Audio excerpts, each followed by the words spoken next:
Welcome to the Rock is George podcast. I'm your host, George Dionne, and this is episode 122. Thank you for tuning in. Be sure to hit the like, follow, or subscribe button on the platform that you're listening to us through. You can also check out my work at theloudest.com on the planet, knac.com, where I have exclusive interviews, album reviews, live show coverage, and more exclusive content you can't find on the Rock is George podcast platforms. My guest for this episode is Harry Hess. He is the vocalist for the Canadian hard rock group HAREM SCAREM. They are celebrating the 30th anniversary of their landmark album Mood Swings with a fantastic vinyl CD digital collection through Sing Market. This Sing Marketing collection is quite the package for fans and even casual fans alike. Harry goes into more detail about the package, plus the current state of HAREM SCAREM and his side project, First Signal. So here's Harry Hess of HAREM SCAREM. Today we're talking about the 30th anniversary of Mood Swings. You have this fantastic deluxe or super deluxe edition of this album through Sing Market, which seems to be this fan-friendly, artist-friendly venture. How did you get involved with Sing Marketing for this 30th anniversary release? Actually, I was talking with a couple mutual friends that were involved with the company. One of them being Rain Maida, the lead singer for Our Lady Peace, which is another Canadian band that has done very well out this way, and also America. But he was telling me about this company and what they were trying to do, which was basically marry together, physical and digital rarities. So I have been on the mastering side of audio for the past 10, 15 years. So I'm finishing up masters, and then typically people are asking me, hey, how do I get vinyl done? How do I get this onto Spotify and all these things? So I constantly have conversations about what to do with your stuff and how to on-ramp it, digital versus physical, and how to get all these things done. So in these conversations, I ran into this company, Sing. And as the joke would have it, I liked it so much, I actually work for the company now as well. Yeah, because I just love this idea of bringing these two worlds together. So they were going heavily down the digital NFT route. And kind of when I came on board at the beginning of this year, we started talking more about bringing the physical aspect of vinyl specifically, then CDs, and putting the two together. So with the 30-year anniversary of HAREM SCAREM, which we kind of launched as one of the pilot projects to put these two worlds together, we kind of came up with this anniversary for HAREM SCAREM, where we're putting in vinyl, CD, bonus tracks, all these physical elements. But when you hit buy now on singmarket.com, you get the digital version of it right away when you hit buy now, which is very different than purchasing, a piece of vinyl and then having to wait sometimes 6 months to get that thing in the mail. So we're giving you the digital version of it right away, plus all the other things that we can give you, like bonus tracks, anything that's digital. And then we tie them together. That's minted on the blockchain as an NFT, or we call them digital collectible these days. And then in the mail, 8 to 10 weeks later, you get your physical side of it, which again is the vinyl and the CD with the bonus tracks. So we're putting the two worlds together. And you don't have to be someone that's well familiar with NFTs and stuff like that to enjoy the digital aspect of this release, correct?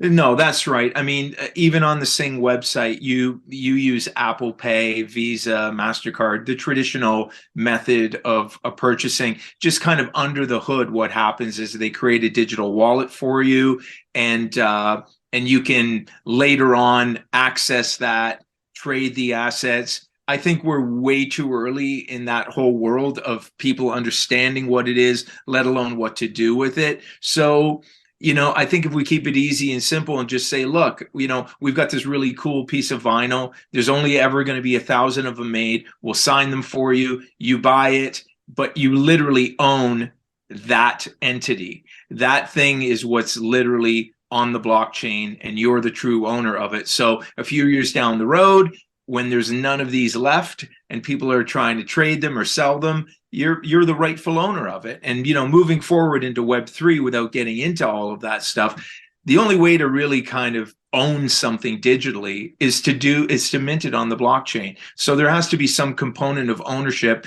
attached to all of your digital files as well. So if you're listening on Spotify or you've downloaded a song from Apple, you don't actually own any of that stuff. You're just kind of using it as a subscription-based model. And this way is kind of a return to the ownership for not only the artist, but the fan as well that's buying these things. So if I buy a piece of vinyl, you never really think about it, but you actually own an NFT when you buy a piece of vinyl, because that's that one piece that can't just be multiplied over and over and over again. And if it is, then there's no value to it per se, right? Other than I've got this thing in my hand and I listen to it every once in a while. But once you start saying there's only 1,000 of these, I've signed them, now we're creating something that's very unique and special. And that's kind of the road we're going down, where we're creating these rare, limited edition specialty items with things in it that you can't just go ahead and download. And I'm amazed at the resurgence of vinyl in today's day and age. I mean, we're sitting there talking about NFTs and digital wallets and stuff like that, but people want to get their hand on kind of that old school thing that's tangible in their hand. Kind of surprised. Well, not really. I guess it was 1993 that Mood Swings didn't have a vinyl release in the beginning, and this is its first pressing. I know it is crazy that we're talking about vinyl in 2023. And I kind of thought that was all over. But, the stats are that vinyl surpassed CD sales for the first time last year since 1983.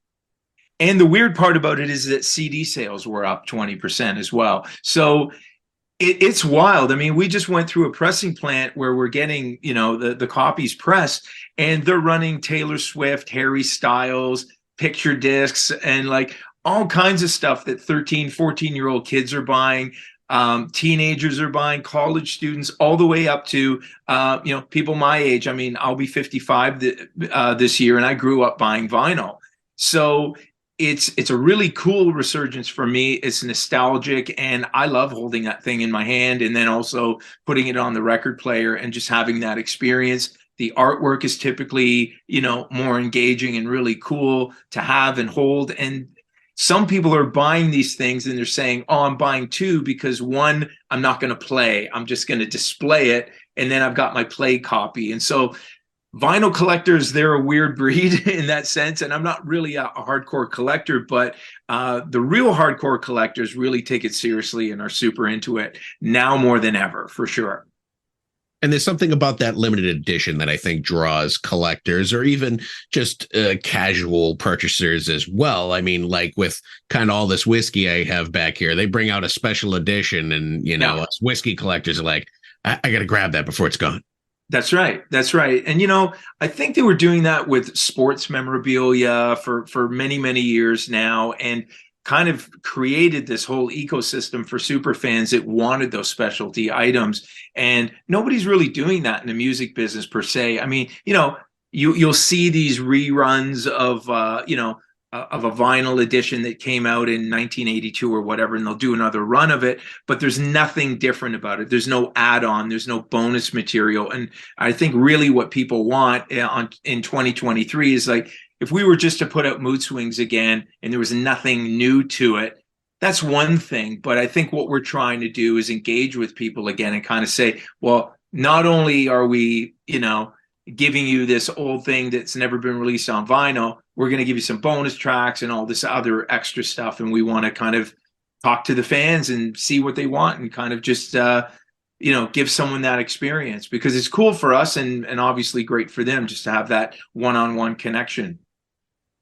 Now, when Mood Swings came out back in the 90s, the industry wasn't quite so friendly to their artists. Was there any issues in you getting the rights back to this music?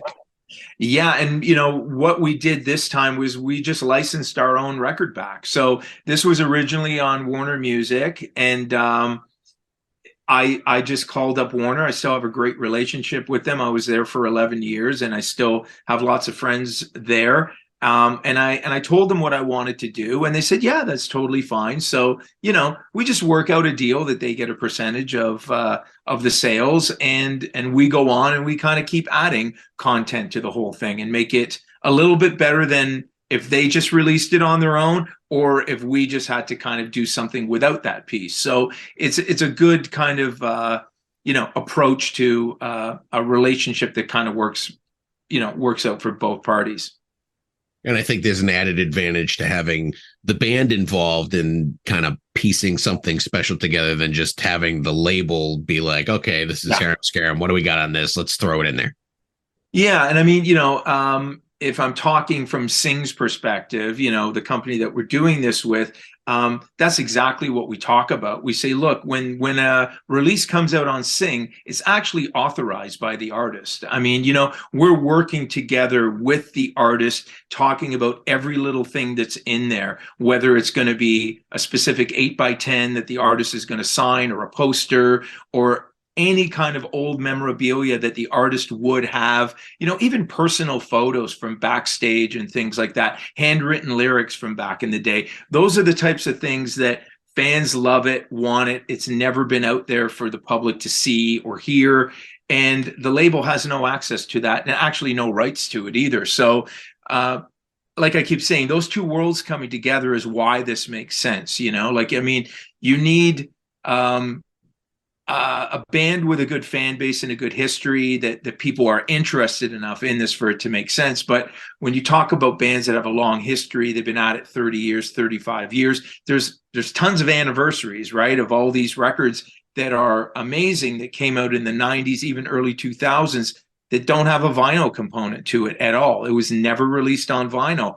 And so I talk to lots of people about this, and I say, well, what's your favorite record? Was it ever released on vinyl? And they say, no. Would you buy it if it were? And they go, well, yeah, hell yeah. So it's kind of a model that proves itself based on what's going on today and the whole vinyl resurgence, and plus going back and reliving that nostalgia and just bringing it back in a format again, that everybody's kind of really excited about again. So were you the main archivist when it came to pulling up all this physical memorabilia from Harem Scareem's past? You had the tour poster, the VIP pass, the sticker. Did you have this stuff saved?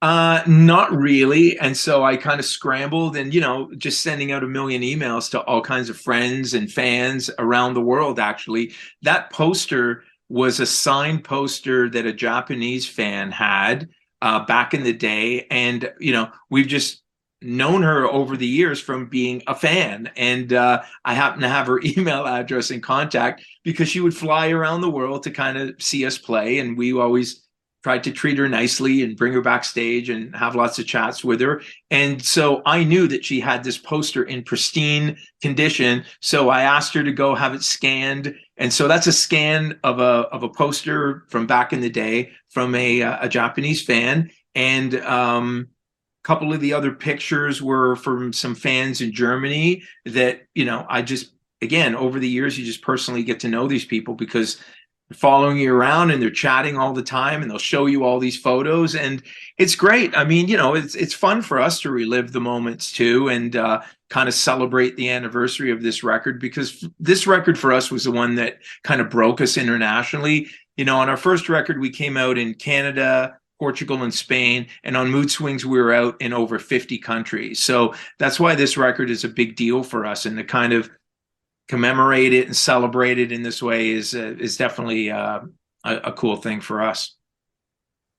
Included in this collection, when you get the digital content, you get a 5-track acoustic set. Is this from the modern day, or is this from back then in 93?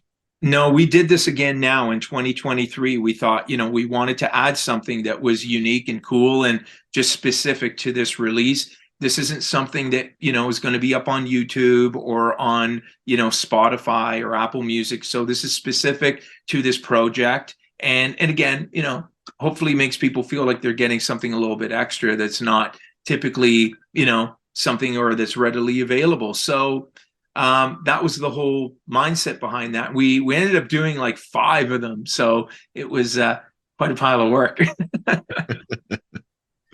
So going back to 1993 when you were recording Mood Swings, what do you kind of remember about putting the album together and the response that followed, which was obviously from country to country to country to country all of a sudden?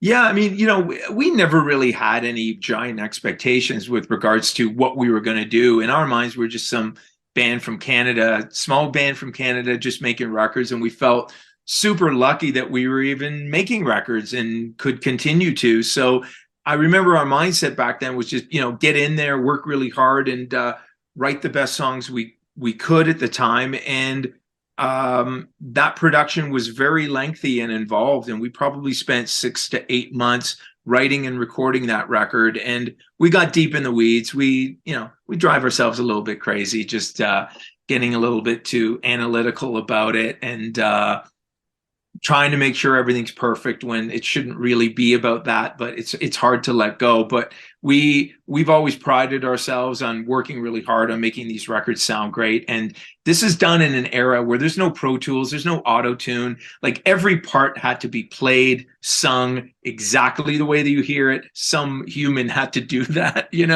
and it's so different now with technology and the way records are made. So that's another thing we're proud of, is that, we think it's a great sounding record and a great production, and we actually did it. So another feather in our cap, I think. It was kind of a weird time to release an album with this sound in 1993, but I mean, I think it stands the test of time as far as that's concerned. But you guys, you didn't tour much on it. From what I understand, you never left Canada.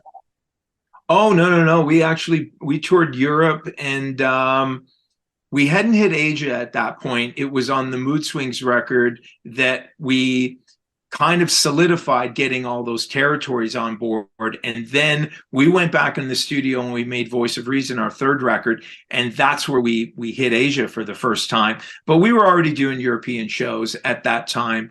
It was Mood Swings that kind of got us over to Europe. It was the first record that we didn't really leave Canada, I want to say. We toured Canada almost for 2 years solid, just on that record. Again, if you know Canada, you could drive for 14 hours and not be in the next major city. So absolute torture, and the dumbest thing you ever want to attempt to do, night in, night out. And so, going from Vancouver all the way to Calgary because there's no gig in the middle worth doing, or whatever the case was. So yeah, it was, if we weren't young and stupid, we would have known better, but we didn't. So we were happy traveling in a van or a Winnebago, and we did Canada in the middle of the winter, another thing I would never recommend. So we would hit some places like minus 40 outside, and for some strange reason, we were happy to do it. Back in 93, was HAREM SCAREM marketed to America? I've talked to a couple of Canadian artists, Lee Aaron, she wasn't, and I talked to Andy Curran, and he wasn't as well. No, because, the tides had really changed by 93 with grunge. Nirvana came out, kind of put an end to any band that looked or sounded like us ever having hope of being released specifically in America by the American counterparts. So we were signed to Warner Music Worldwide, but it's up to each individual territory whether they want to release you or not. And funny, on the first record, all the meetings we had played in the first record in Los Angeles. Geffen was distributed by Warner at the time, a bunch of labels. Warner was kind of like the Rolls Royce of record companies at that time. So we're real happy to be on it. But the truth of the matter is that America and the UK never released a HAREM SCAREM record on all the years we were with Warner. So for the first 11 years of our career, we didn't have the two biggest rock territories on the planet releasing our rock records. So yeah, we were really up against it, hands tied, if you will. And fortunately, we did well enough in Europe and Asia that they kept, giving us money to make more records. Like, typically all the bands around us were just getting dropped, like your career's over, you're done. But with us, because we sold enough records and we kept doing better and better every time, the optics were, and even in our home country, that we were done. We were one of those bands, but really around the world, it was just growing and growing all the time. So we had a very bizarre, weird career. And then when we went independent after our Warner deal was done, from like 2000 on, so we're already 23 years into releasing records independently. That's when it grew in the States, in the UK specifically. Now the UK is one of our biggest territories as far as touring goes, album sales. It was just a matter of like, the borders were a big deal back then. So pre-internet, if you weren't released in a country, nobody would really know about you, unless you were diving into imports or you really knew that genre well, or you're reading about it in magazines that came from other countries. So it was really important to be released in a certain territory. And I mean, come on, America, biggest country in the world, most important country to be released in if you're a rock band, and that never happened in our first 11 years.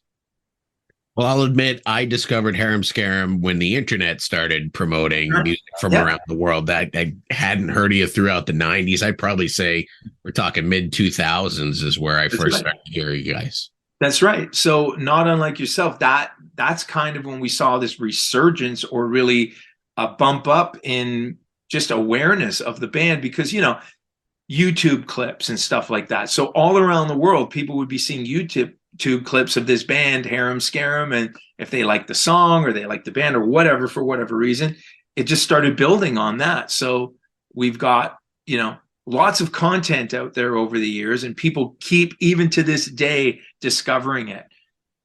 Crazy. Now, the 30th anniversary, you have this vinyl box set. The 20th anniversary, I believe you re-recorded the album as Mood Swings 2, correct? Yeah, that's right. I mean, we wanted to own it, again, this being our big kind of breakthrough record. And it was funny. We had a promoter in the UK that called me and said, hey, we'd love you to come and celebrate the 20-year anniversary of Mood Swings by coming and doing headlining one of the nights of this festival in the UK, and you play the whole Mood Swings album. And it didn't even dawn on me that it was the 20-year anniversary of Mood Swings. So we were like, oh, okay, cool. So called up everybody in the band, and we hadn't been really playing or active for about 4 or 5 years at that point. And that kind of got the whole ball rolling again, and us back at it. So that one date that started with this UK festival turned into 18 dates throughout Europe. I think 15 countries, 18 shows that we did in Europe. And then we headed on over to Asia as well. And we hit the Philippines for the first time ever, I think about 4 or 5 years ago, when we had our first gold record in the Philippines in 1991 or 1992. So it took us like 30 years to get to some of these countries. But I mean, the point is, it's still building even at that stage. So many years later, we're doing firsts for the band, right? Like, we've never been here, we've never been there, we've never done this before. And it's a big world out there. So, we just kept going and kept playing and kept hitting new places. And but we wanted to own that record, and so we re-recorded it, and then the whole tour thing came out of that. And then touring, playing together again, we quickly wrote another record, and that was our 13th record. And we had that out within a couple of years, and we've just been kind of going steadily since then, once again. Are you planning to do any live shows around this 30th anniversary release? Yeah, we've signed on to do a festival in Belgium at the end of the year, Portugal, Spain, and we're adding dates right now. But if you're in Belgium on December 9th, come by and say hi. Just happen to be walking around the streets of course. Yeah, as you do. Let's talk about some of the side projects that you've been working on outside of Harem Scareem. You released an album with First Signal, your 5th album, I believe, Face Your Fears. Nice little side project, a little different from Harem Scareem, but not so much. Yeah, you know what? going back to that time when we did the Mood Swings re-release, right before that, we were kind of like, well, I think we've kind of done everything we're going to do with Harem Scarum. And, we were all working together on other projects, but we kind of wanted to take a break from just it felt like we were making the same record over and over again. And at that time, the record company that we were dealing with, Frontiers Records, said, look, if you're not making Harem Scarum records, would you be interested in singing on this project that we're putting together? And it's called First Signal. So they played me a bunch of songs, and I was like, yep, I can sing that. No problem. It'll be easy. All I have to do is sing, right? So that's how I got into this, because I kind of thought it was interesting just to be the singer on a project and not worry about the production, songs, or anything like that. So I really enjoyed that, oddly enough. I didn't know that I would as much as I have. And so here we are. Yeah, I think this is record number 5 that we just put out, and changed some producers along the way, some songwriting teams, and but this last one that we did, I'm very proud of it. I think it turned out really good, and hopefully we'll do more.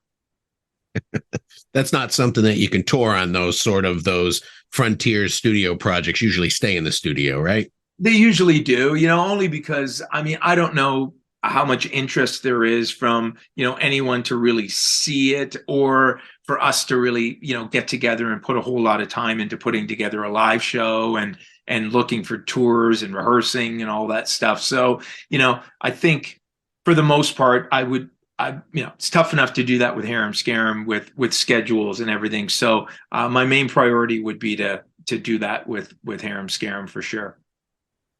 And you mentioned a couple times that you're into mixing and mastering, and you produce and you do everything behind the boards now. Some great records have been recorded at your studio. You actually own a studio, Vespa Music Group recording, I believe. Yep. And kind of the best of both worlds, being behind the boards and writing and performing, or do you prefer one or the other? Yeah, no, I've been doing this since day one, when I was a teenager, I was recording local bands in my little home studio, and then just kept, evolving with equipment, just knowledge. And whenever you work with other artists, you literally are learning all the time, the way people do things differently, the way they write songs, the way they hear music, even let alone how they think the production should go, or whatever it is, So typically people in bands, they get this weird tunnel vision of this is the way we do things and this is the only way we do things. But think about working with, tens, hundreds of bands now over the years, and you get some pretty unique, interesting perspectives on how to do things. And so I've loved, being a fly on the wall, being a fifth member or whatever of band X, and getting into the studio and working with them. And because, I started off as a songwriter and then a producer and engineer, and then just ventured out into the band thing kind of as a side project from that. That's really how this happened. I never really started out thinking, oh, I'm going to be the singer in a band and I want to get up on stage and be that guy. I never did. I wanted to be the guy in the studio writing songs, making records, and then it turned into this. So it's not very many people know that, but I actually started out in the songwriting publishing world, and then it evolved into this. They liked my hair, they told me, so they thought I could get up there and pretend I knew what I was doing. I had talked to Andy Curran a few weeks back about his Sing Market release, Whiskey and the Devil 30th. And he said that you helped him out in your studio with a live recording that he had dug up from the early 90s. He had a lot of hiss and popping and stuff like that, and you were able to clear it right up. Yeah, that's right. Mastering has been one of my main gigs for the last, 10, 15 years. I just love that side of it, just the final process of making records. And yeah, Andy and I have been buddies for a long time. And he sent me these cassettes and said, I don't know what I want to do with these. This was the pre-Sing, before we even had this plan of putting together these anniversary reissues. And fortunately, I kind of just dove into it about a year ago, and I was just chipping away at it because it's a ton of work and a lot to figure out and do. And yeah, with technology these days, you can take stuff. I've even mastered stuff for CD from vinyl, so you can remove all the clicks, the pops, the noise, and everything.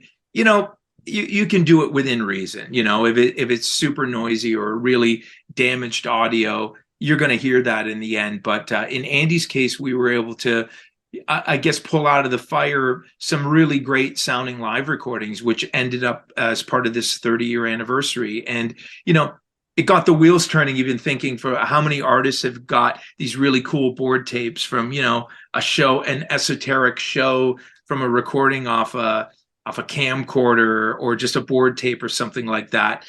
Artists that aren't even alive anymore, but it would be really cool for hardcore fans to want to hear these things, you know, or at least a song or two out of it if it's not even a complete show. So yeah, I really love that idea of restoring these things and bringing them to light and bringing them to the world again.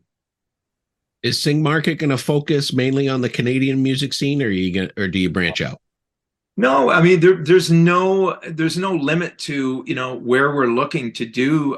It's just relationships, you know, and because Andy and I have been working in the Canadian music industry for 30 plus years now, we just kind of have a lot of friends in the Canadian music industry. So starting with people that you can have this conversation with, you know, Andy's been working with Rush for 30 plus years, Triumph, and lots of iconic Canadian artists, and same with me coming through my studio over the years. And so those are easy conversations to start and have and kind of get going with those types of projects. And physically, it's a lot easier, you know, even having, you know, 500 copies of something signed. It's a little bit more challenging when you're talking to a band in Norway or the UK, or, you know, we're dealing with artists in the States right now as well. And it just becomes a little bit more of a challenge, but definitely something that we want to do. We just want to open up the doors to anyone and everybody that, you know, that has a really cool project that we want to get involved with. Do you have any new music coming from HAREM SCAREM in the future?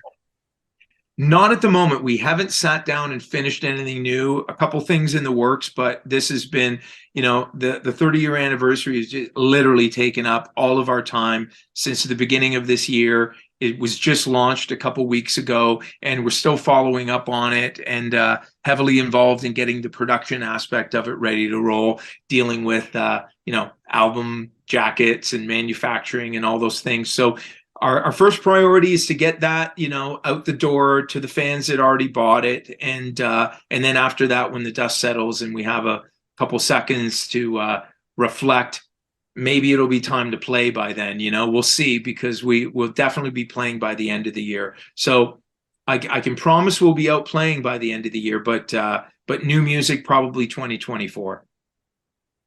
Now, if all goes well on the 30th anniversary edition of Mood Swings, could you see yourself going back to the first album and giving that maybe the 35th anniversary treatment? Yeah, that's right. Well, you know, we jokingly said like every 24 months there's going to be another anniversary of something that we did. So yeah, you know what, like, I don't know.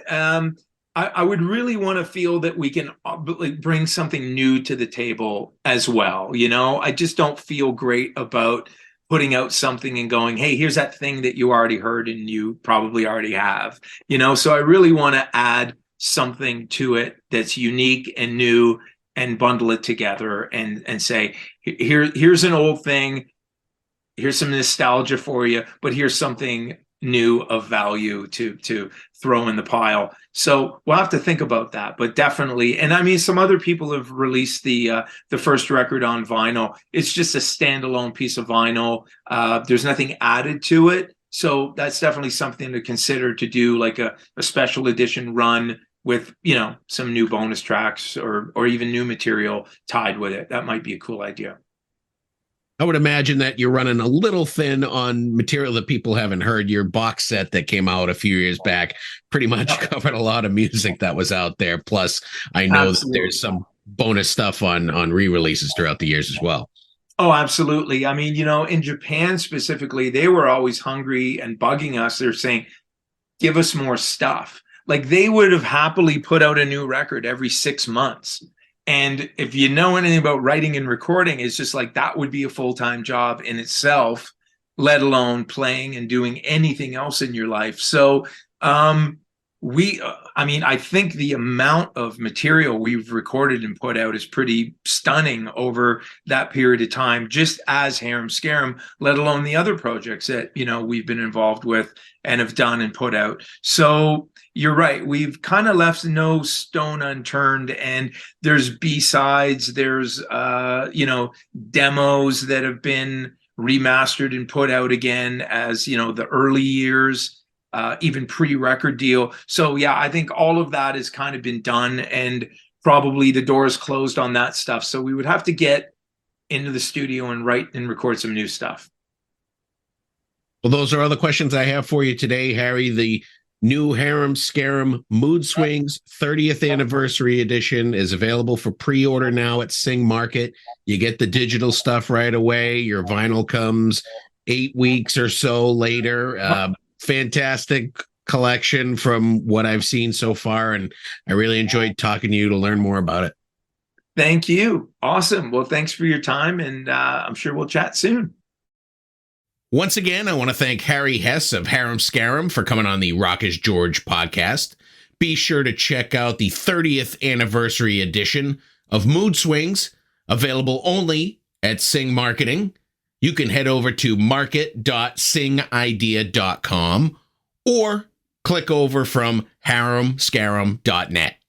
For all things Harem Scarum, head over to their official Facebook page /harem.scarum.band. I also want to thank Hadley Wolfram at Chipster PR for making this interview possible. You've been great. I've been George Dionne. I'll see you again soon.